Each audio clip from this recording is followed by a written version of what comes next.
សួស្តីបងប្អូនទាំងអស់គ្នានេះជាវីដេអូដែលខ្ញុំចង់បង្ហាញពីការដែលយើងរៀបជន្ទល់មុននឹងឡើងប្លង់សេអញ្ចឹងក្នុងការរៀបជន្ទល់យើងមានដូចជារន្ទាដែកទីបដើម្បីធ្វើជន្ទល់ក្រចាប់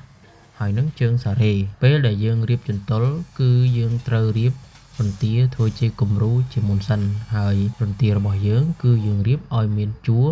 តាមលំដាប់លំដោយលេខរៀងរបស់វាបន្ទាប់មកយើងចាប់ផ្ដើមដំឡើងរនូតឬក៏ជន្ទល់ឡើងទៅលើជាមួយនឹងក្រចាប់ដើម្បីភ្ជាប់គ្នាហើយយើងមួលរឹតវាតាមលំដាប់លំដោយមួយដោយយើងយកចន្លោះ